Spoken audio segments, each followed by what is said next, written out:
গেল কিছুদিন ধরেই তীব্র তাপপ্রবাহের সম্মুখীন জার্মানি, রোমানিয়া, সার্বিয়া, হাঙ্গেরি সহ ইউরোপের পূর্ব এবং পশ্চিমাঞ্চল। নজিরবিহীন এই দাবদাহ এবং জলবায়ু পরিবর্তনজনিত কারণে সৃষ্ট হিট ডোম বা উচ্চ চাপ বলয়ের প্রভাবে এই অঞ্চলগুলোতে এরই মধ্যে তাপমাত্রা 40 ডিগ্রি সেলসিয়াস ছাড়িয়েছে।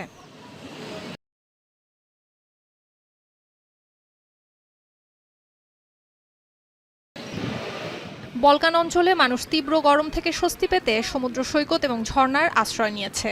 বুদাপেস্টে পুলিশ এবং দমকল বাহিনী সেখানকার বাসিন্দাদের ওপর জলকামান থেকে পানি ছিটিয়ে বাসিন্দাদের ভয়াবহ দাবদাহ থেকে বাঁচানোর চেষ্টা করছেন।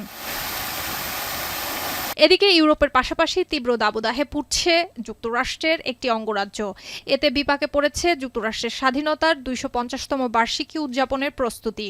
মারাত্মক তাপপ্রবাহের কারণে নিউ ইয়র্ক, মিজৌরি সহ দেশটির কয়েকটি অঙ্গরাজ্যে ইতোমধ্যে হিট ইমার্জেন্সি জারি করা হয়েছে।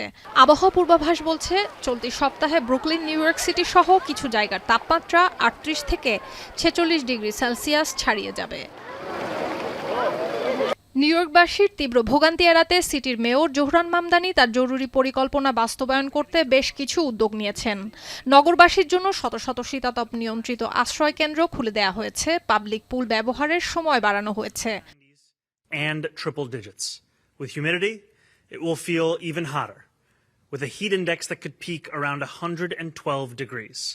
If the forecast holds, this could be the hottest 4th of July since 2010. Mamdani জানিয়েছেন, 2010 সালের পর সবচেয়ে উষ্ণতম 4 জুলাই হতে পারে এবারের দিনটি।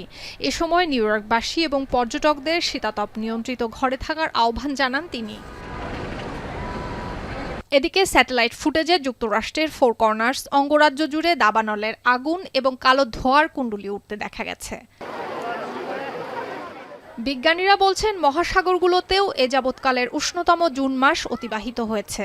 এল নিনো এবং জলবায়ু পরিবর্তনের কারণে তাপমাত্রা আরও বাড়ায় আগামী মাসগুলোতে মহাসাগরে রেকর্ড তাপমাত্রা দেখা যেতে পারে বলেও আশঙ্কা করা হয়।